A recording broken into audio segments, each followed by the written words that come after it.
In a quiet town in Georgia, where life usually moved at a slow pace, tensions between the police and residents have been simmering for years. Officer Greg Whitaker was no stranger to controversy. Known around town for his short temper and questionable behavior, he often found himself at odds with the community.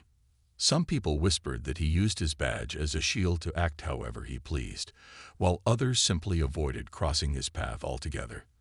On this particular evening, Whitaker was patrolling the streets when he spotted a car driving slightly above the speed limit. The driver was Maya Johnson, a black woman who seemed unremarkable at first glance. Maya had just returned home from grocery shopping and was heading back to her apartment. She hadn't noticed she was speeding, just by a few miles per hour, but it was enough to catch Whitaker's attention. He flicked on his sirens and pulled her over. As he approached her window, Maya rolled it down politely, greeted him calmly, and handed over her license and registration without hesitation. Everything about her demeanor screamed cooperation, yet something about her presence rubbed Whitaker the wrong way. Maybe it was her confidence or the fact that she didn't seem intimidated by him like so many others did. Whitaker began asking questions, his tone sharp and accusatory. "Do you know how fast you were going?" he barked, shining his flashlight into the car. Maya nodded, explaining that if she had exceeded the limit, it wasn't intentional. But instead of letting the matter drop, Whitaker grew more aggressive. He started making baseless claims, accusing her of reckless driving, and even suggesting she had tried to evade him earlier. Each accusation was more absurd than the last, but Maya remained composed, refusing to let his hostility rattle her. What Whitaker didn't know, and what would soon become painfully clear, was that Maya was far from ordinary. Beneath her calm exterior lay years of rigorous training and discipline. Commander Maya Johnson was one of the highest-ranking Navy SEALs in the country, though she was currently on leave after completing a grueling mission overseas. Her career involved navigating some of the most dangerous situations imaginable, all while maintaining razor-sharp focus and emotional control. To her, dealing with an overzealous officer was almost laughable compared to the challenges she'd faced in combat zones. But Whitaker couldn't see past his own biases. In his mind, Maya was just another person he could push around, someone whose voice wouldn't carry weight in court. So he decided to escalate things further. Ignoring her polite explanations, he claimed she had resisted arrest, a blatant lie designed to justify handcuffing her and placing her under arrest. As Maya sat silently in the back of his patrol car, her mind raced. She knew she could fight back right then and there, but she also understood the importance of patience and strategy. This wasn't just about clearing her name. It was about exposing the deeper issues plaguing the system Whitaker represented. The irony of the situation wasn't lost on Maya. Here she was, a decorated hero who had risked her life countless times for her country, being treated like a criminal because of the color of her skin and the uniform Whitaker wore. But rather than let anger consume her, she channeled her energy into planning her next move. Little did Whitaker know, he had picked the wrong person to mess with. And as the night wore on, Maya resolved to make sure his lies wouldn't go unanswered. After the arrest, Officer Whitaker felt a twisted sense of satisfaction. He believed he had asserted his authority and put another troublemaker in their place. What he failed to realize was that Maya Johnson wasn't just any person. He had no idea who he was truly dealing with. As Maya sat quietly in the backseat of the patrol car, her mind worked like a well-oiled machine. Years of military training had taught her how to stay calm under pressure, analyze situations strategically, and think several steps ahead. She knew reacting emotionally would only play into Whitaker's hands, so she chose silence instead, letting him underestimate her even further. Whitaker glanced at her through the rearview mirror, smirking to himself. "You should have just kept your mouth shut," he muttered, clearly enjoying the power dynamic he thought he controlled. But Maya didn't respond. Her lack of reaction unnerved him slightly, though he tried not to show it. To him, she was just another faceless individual caught in his web of intimidation, a tactic he'd used countless times before to maintain dominance. Yet something about this woman felt different. There was an aura of quiet strength around her, a confidence that didn't match the role of a frightened suspect. At the police station, the booking process dragged on as Whitaker filled out paperwork, embellishing details to make his story more believable. He claimed Maya had been argumentative, uncooperative, and even threatening during the traffic stop, all lies meant to justify his actions. Meanwhile, Maya observed everything with sharp precision. She noted inconsistencies in his timeline, remembered key moments from the encounter, and mentally catalogued every piece of evidence that could later prove her innocence. Her years in the Navy SEALs had trained her to pay attention to the smallest details, skills she now intended to use against him. As hours passed, Maya grew increasingly aware of the broader implications of what was happening. This wasn't just about her. It was about all the people who had been wrongfully targeted by officers like Whitaker. She thought about the countless stories she'd heard from friends and family members who had faced similar treatment. It fueled her determination to expose the truth, not just for herself, but for everyone who felt powerless against systemic injustice. Still, she kept her emotions in check, knowing that revealing too much too soon could jeopardize her plan. When she was finally allowed to make a phone call, Maya contacted a trusted friend who happened to be a lawyer. She explained the situation briefly, emphasizing that she wanted to handle most of it herself. Her friend agreed to help discreetly, ensuring she wouldn't inadvertently violate any legal procedures. By the time Maya was released on bail later that night, she already had a clear strategy mapped out.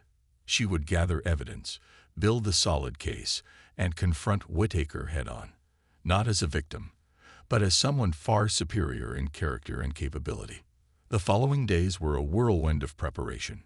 Maya reached out to witnesses who had seen the traffic stop, including drivers whose dashcams might have captured footage. She also requested copies of the police report, meticulously reviewing every word Whitaker had written. Each lie he told became another brick in the wall she planned to dismantle in court. Though Whitaker remained oblivious to her efforts, his arrogance blinded him to the fact that he had underestimated one of the most highly trained individuals in the nation. By the time the trial date approached, Maya had transformed from a falsely accused civilian into a force to be reckoned with. She spent hours rehearsing her arguments, anticipating Whitaker's defenses, and preparing to reveal the truth in a way that would leave no room for doubt. While Whitaker continued to believe he held all the cards, Maya knew better. The courtroom would become her battleground, and she was ready to fight, not just for justice, but to send a message that no one, regardless of their position or power, was above accountability. The day of the trial arrived, and the small courtroom buzzed with anticipation. Officer Greg Whitaker walked in confidently, his uniform pressed and his badge gleaming under the fluorescent lights. He had rehearsed his story countless times in his head, convinced that his version of events would hold up against scrutiny. After all, he had been in similar situations before, and his word as a police officer had always carried weight. To him, this was just another routine case where his authority would prevail. But what he didn't know was that Maya Johnson had spent weeks preparing to dismantle every lie he had constructed. As the proceedings began, Whitaker took the stand first, recounting the fabricated details of the traffic stop. He painted himself as the calm and professional officer simply doing his duty, while portraying Maya as an aggressive and uncooperative driver. His tone was steady, almost rehearsed, as if he were reading lines from a script. The prosecutor nodded approvingly, clearly satisfied with Whitaker's performance. Some members of the jury seemed swayed, their expressions reflecting sympathy for the officer's account. It looked like things were going exactly as Whitaker had planned, until it was Maya's turn to cross-examine him. Maya rose from her seat, her presence commanding yet composed. She approached the podium with the same precision and focus she used during high-stakes missions. Her voice was calm but firm as she began questioning Whitaker, methodically picking apart his testimony. "Officer Whitaker," she started, "you stated in your report that I was driving erratically. Can you clarify what specific actions led you to believe my driving posed a danger? Whitaker hesitated for a split second before replying vaguely about swerving and speeding. Maya seized the opportunity. Interesting, she said, her tone neutral but piercing. According to the dashcam footage from nearby vehicles, my car remained within its lane at all times. Do you still stand by your claim? Whitaker shifted uncomfortably in his seat, realizing too late that Maya had done her homework. She continued pressing him, asking pointed questions about the timeline of events, the alleged resistance during the arrest, and even minor inconsistencies in his body language during the traffic stop. Each question chipped away at his credibility, leaving cracks in the foundation of his lies. The courtroom grew tense as Whitaker struggled to keep his composure. Sweat beaded on his forehead, and his answers became increasingly defensive. At one point, he snapped, "Look, I'm the officer here. You're not qualified to question my judgment." The judge immediately intervened, reminding him to address Maya respectfully. The exchange only deepened the impression that Whitaker was losing control of the narrative. Spectators exchanged glances, some whispering among themselves about how unusual it was to see someone challenge an officer so effectively. What made Maya's approach even more striking was her demeanor. Unlike Whitaker, who relied on bluster and intimidation, Maya exuded quiet confidence. Every word she spoke was deliberate, backed by evidence and logic. When she presented witness statements corroborating her version of events, Whitaker's face turned pale. By the time she finished her cross-examination, the cracks in his story had widened into gaping holes.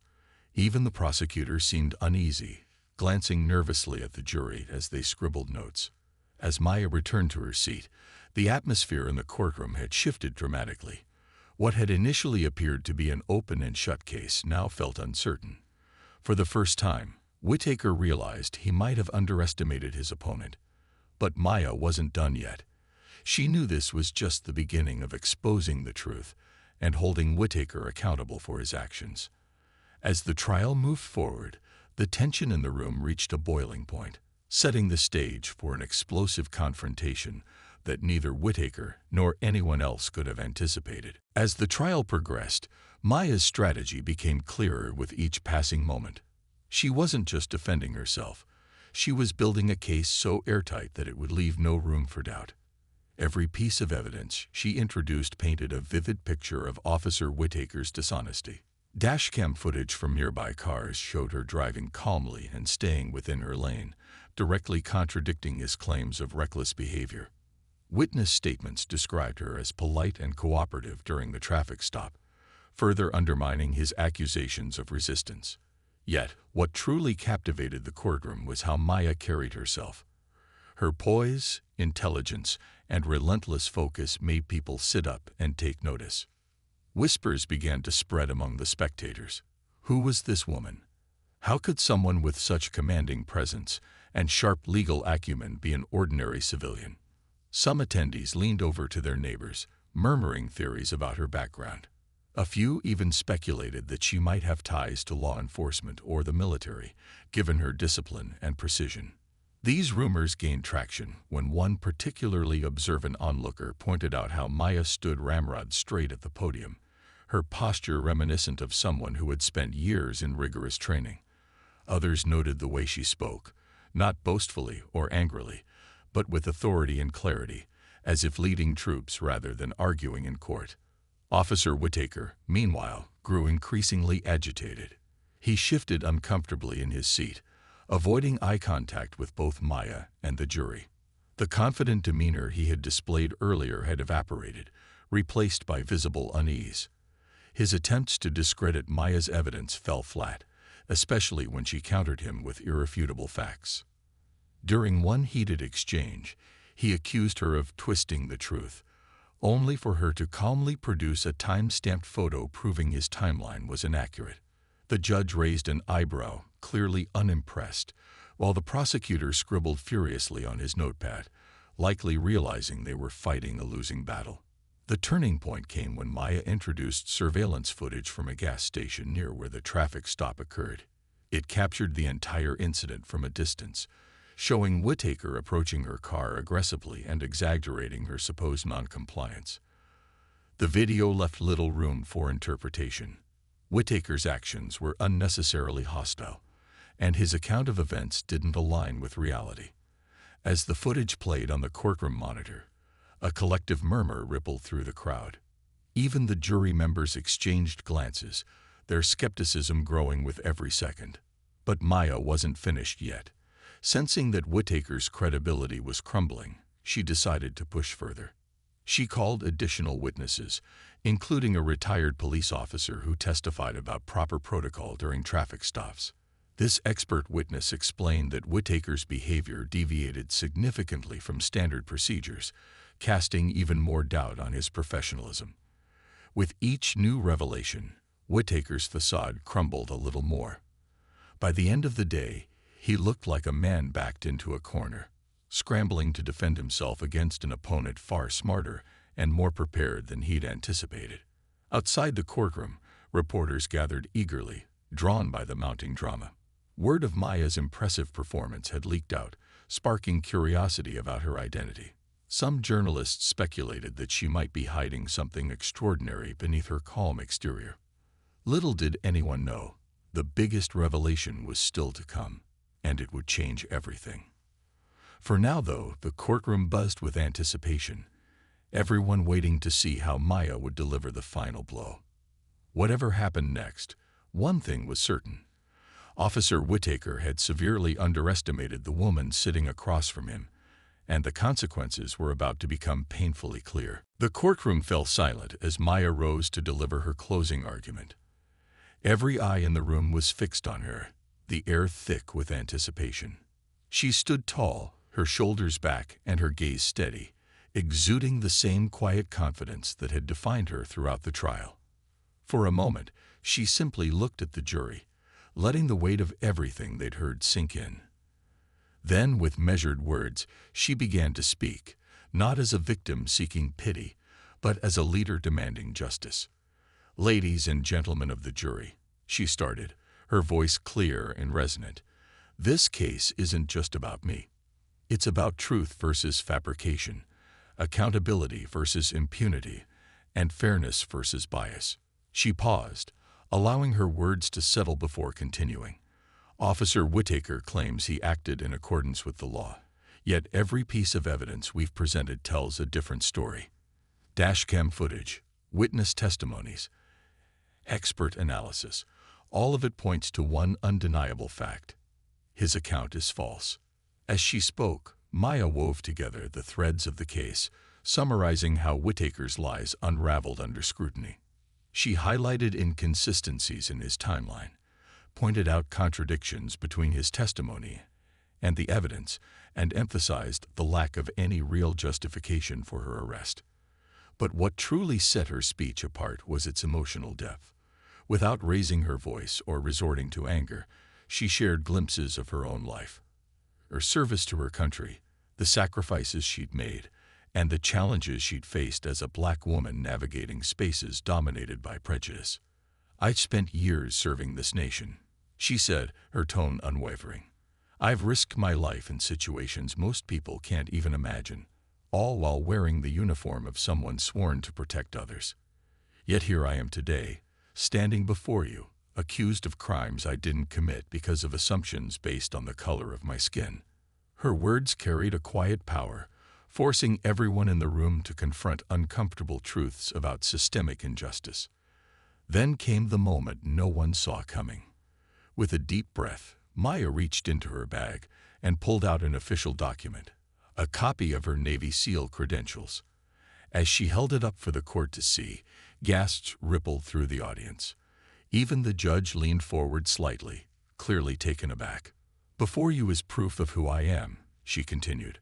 "I am Commander Maya Johnson, a decorated member of the United States Navy SEALs. My career has been built on discipline, integrity, and honor, values that seem tragically absent in Officer Whittaker's actions." The revelation hit like a thunderclap. Spectators exchanged stunned looks, some whispering audibly about the magnitude of what they were witnessing. Whittaker, visibly pale and sweating, slumped in his seat, realizing the gravity of his mistake. He had lied under oath about someone whose achievements dwarfed his own, someone who represented the very ideals of courage and sacrifice he claimed to uphold. The irony was staggering. Maya concluded her speech by urging the jury to focus not only on her innocence, but also on the broader implications of their decision. "This isn't just about clearing my name," she said. "It's about sending a message that no one, not even those in positions of authority, is above accountability. Justice must prevail, not just for me, but for everyone who has ever been wronged by someone who abused their power." When she finished speaking, the courtroom erupted into murmurs. Reporters scrambled to jot down notes, while the jury sat in stunned silence, grappling with the enormity of what they'd just heard. Whitaker stared blankly ahead, his bravado replaced by shame. And Maya? She returned to her seat, calm and resolute, knowing she had laid bare the truth in a way no one could ignore. Whatever the verdict, she had already won the moral high ground and exposed a lie that would haunt Officer Whitaker for the rest of his life. The jury didn't take long to deliberate. After just over an hour, they returned to the courtroom, their faces unreadable but tinged with solemnity. The judge called for order, and the room fell silent as everyone braced themselves for the verdict. When the foreman stood up and declared, "Not guilty on all charges," a wave of relief washed over Maya, though her expression remained calm and composed. For her, this moment wasn't about personal vindication. It was about proving that truth and integrity could still prevail, even in a system riddled with flaws. Officer Whitaker, however, looked like a man who had just been stripped of his armor. His face turned red, then pale, as the weight of the verdict sank in. The judge wasted no time addressing him directly. "Officer Whitaker," he said sternly, "your conduct during this incident has raised serious concerns about your professionalism and judgment. This court will be forwarding its findings to the police department for further investigation." Whitaker nodded stiffly, avoiding eye contact with anyone, especially Maya. It was clear that his career, and perhaps his reputation, was hanging by a thread. Outside the courthouse, chaos erupted. Reporters swarmed around Maya, shoving microphones in her face and firing questions faster than she could answer them. "Commander Johnson, is it true you're a Navy SEAL?" one shouted. "How does it feel to expose corruption within law enforcement?" asked another. Cameras flashed relentlessly, capturing every movement, every word. But Maya handled the media frenzy with the same grace and poise she'd shown throughout the trial. She thanked the reporters for their interest, but emphasized that her focus wasn't on fame or retribution. "This isn't about me," she told them firmly, her voice cutting through the noise. "It's about holding people accountable when they abuse their power. It's about ensuring that justice is served fairly, regardless of race, gender, or background. If my story inspires others to stand up against injustice, then I'll consider it a victory." Her words resonated deeply, not just with the crowd gathered outside the courthouse, but also with those watching the live coverage on television. Social media exploded with reactions as hashtags like #JusticeForMaya and #AccountabilityMatters began trending nationwide. People praised her courage, sharing stories of their own encounters with systemic bias and expressing hope that her case would spark meaningful change. Even prominent civil rights organizations reached out, offering support and vowing to use her story as a catalyst for reform. Meanwhile, Officer Whitaker faced immediate consequences. Suspended pending an internal investigation, he became a pariah within the police department. Colleagues distanced themselves from him, embarrassed by his actions and fearful of being associated with his downfall. The once confident officer now spent his days holed up at home, replaying the trial in his mind and grappling with the enormity of his mistake. He couldn't shake the image of Maya standing tall in that courtroom, revealing her credentials and exposing his lies for the world to see. The irony gnawed at him. He had underestimated someone whose very existence embodied the values he claimed to uphold. For Maya, life slowly began returning to normal, or as close to normal as possible after such a public ordeal. Back on active duty, she resumed her responsibilities with the same dedication that had earned her the rank of commander.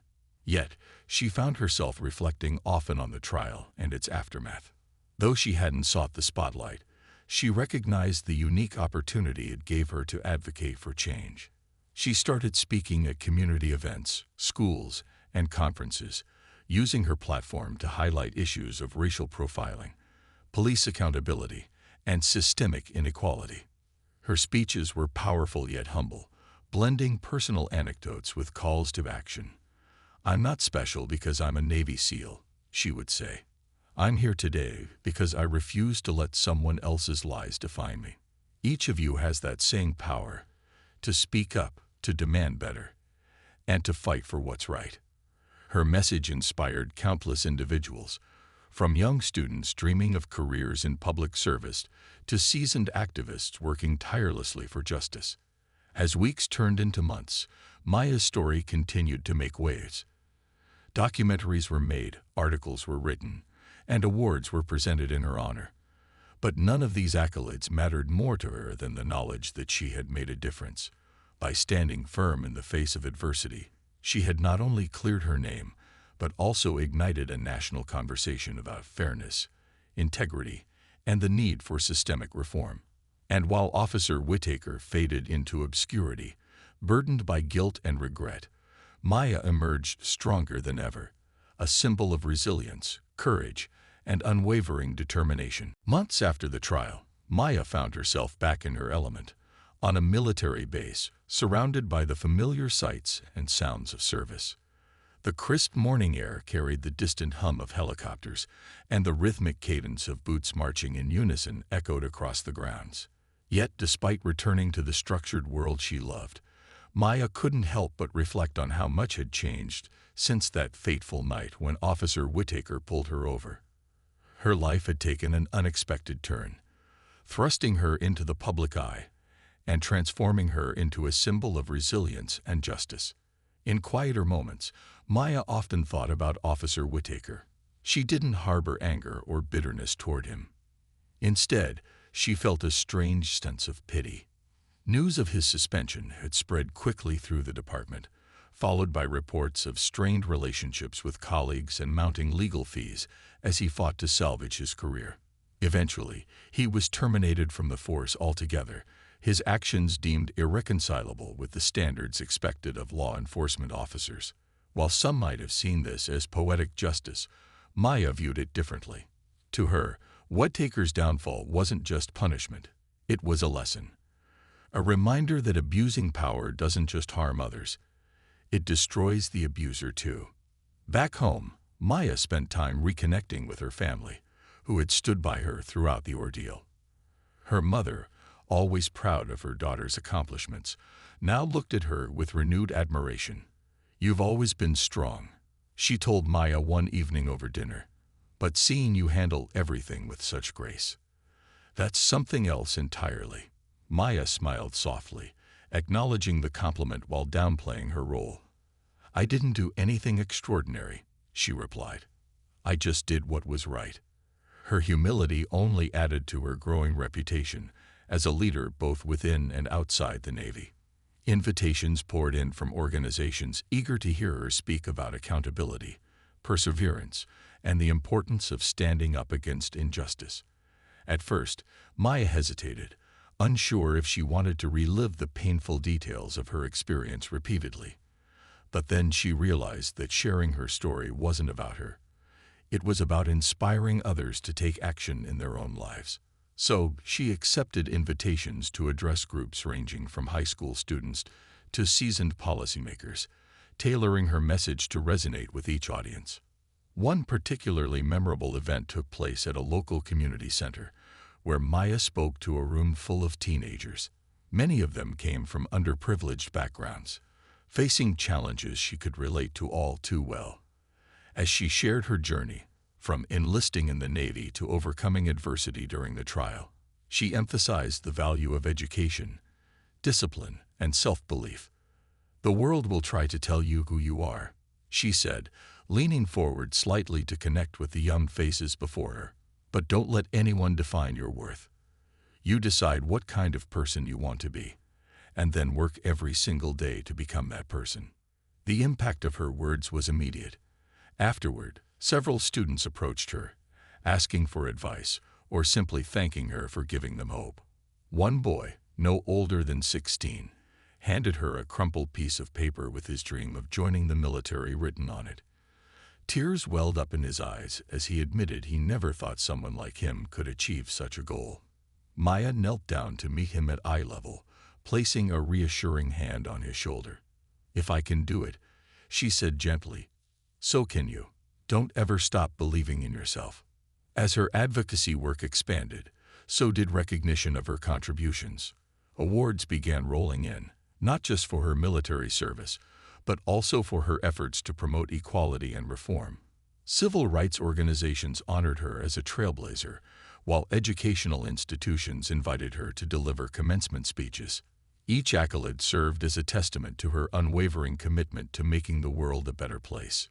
Yet, amidst all the praise and attention, Maya remained grounded. She knew her fight wasn't over.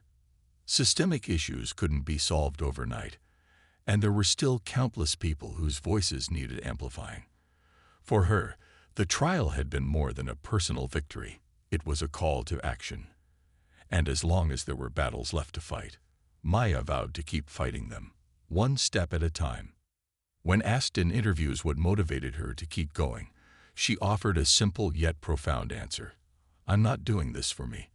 I'm doing it for everyone who deserves fairness, respect, and a chance to succeed. If my story helps even one person believe they can overcome obstacles, then it's worth every moment." With those words, Maya reminded everyone why she was not just a hero in uniform, but a beacon of hope for generations to come. The sun hung low in the sky, casting a golden glow over the playground as Maya stepped out of her car. She had been invited to speak at an elementary school, a place far removed from the high-stakes world of Navy SEAL missions or courtroom battles. Yet, as she walked toward the group of wide-eyed children sitting cross-legged on the grass, she felt a sense of purpose that rivaled any mission she'd ever undertaken. These kids, bright, curious, and full of potential, were the future. And if her story could inspire even one of them to dream bigger and stand taller, then every challenge she'd faced would be worth it. Maya began by introducing herself simply. "Hi, I'm Maya. I work for the Navy, which means I help keep our country safe." The children erupted into whispers, some pointing excitedly at her as they pieced together what that meant. One brave little girl raised her hand and asked, "Are you like a superhero?" Maya chuckled softly, kneeling down so she was closer to their level. "Not exactly," she replied with a warm smile. "But I do try to protect people and make sure everyone is treated fairly. And today, I want to tell you about how believing in yourself can help you overcome anything." She shared snippets of her journey, leaving out the heavier details, but focusing on the lessons she'd learned along the way. She talked about working hard in school, even when things felt difficult. She spoke about joining the Navy despite doubters who said she couldn't make it because of her gender or background. And finally, she touched on the trial, not as a tale of personal triumph, but as a reminder that standing up for what's right isn't always easy, but it's always necessary. "What if someone tells you that you can't do something?" she asked the group, her voice gentle yet firm. A chorus of small voices called out, "Don't listen." Maya grinned, nodding approvingly. "Exactly. Don't let anyone tell you what you're capable of. Only you get to decide that. If you believe in yourself and work hard, there's no limit to what you can achieve." Her words resonated deeply with the children, many of whom came from communities where opportunities often seemed scarce. Afterward, they swarmed around her, eager to share their own dreams. One boy wanted to be a doctor, another dreamed of becoming an astronaut. A shy girl whispered that she hoped to write books someday. Maya listened intently to each child, offering encouragement and reminding them that their dreams mattered. As she handed out stickers emblazoned with the words, "Believe in yourself," She noticed how brightly their eyes sparkled, a testament to the power of hope. Back at home that evening, Maya sat on her porch, watching the stars appear one by one in the night sky. Her phone buzzed with notifications, messages of gratitude from parents whose children had come home inspired, updates from advocacy groups she supported, and heartfelt notes from strangers saying her story had changed their perspective. It was overwhelming, in the best possible way. For years, Maya had dedicated her life to serving her country, but now she realized her impact extended far beyond military operations. By sharing her experiences and championing justice, she had become a catalyst for change in ways she never imagined. In the months and years that followed, Maya continued balancing her roles as a Navy SEAL and an advocate for equality. She traveled across the nation, speaking at schools, conferences, and community events, always emphasizing the importance of integrity, resilience, and courage. Her efforts earned her recognition not just in the United States but globally, as international organizations sought her guidance on addressing systemic inequalities. Yet, through it all, she remained humble, knowing that true leadership wasn't about titles or accolades. It was about lifting others up. As time passed, Maya's legacy grew. Documentaries chronicled her journey, textbooks included her story as an example of perseverance, and murals depicting her likeness appeared in cities nationwide. But none of these tributes mattered more to her than the quiet moments when someone approached her to say thank you, for inspiring them to pursue their dreams, for giving them the strength to confront injustice, or simply for reminding them that they weren't alone. One evening, as Maya stood on a stage addressing a crowd of thousands, she looked out at the sea of faces illuminated by flickering candlelight. Each person held a flame, symbolizing their commitment to creating a fairer, kinder world. Maya took a deep breath, feeling a swell of emotion rise within her. "Change starts with us," she said, her voice steady and filled with conviction. "It starts with believing in ourselves and standing up for what's right, even when it's hard. Together, we can build a future where everyone has a chance to shine." When the event ended and the crowd dispersed,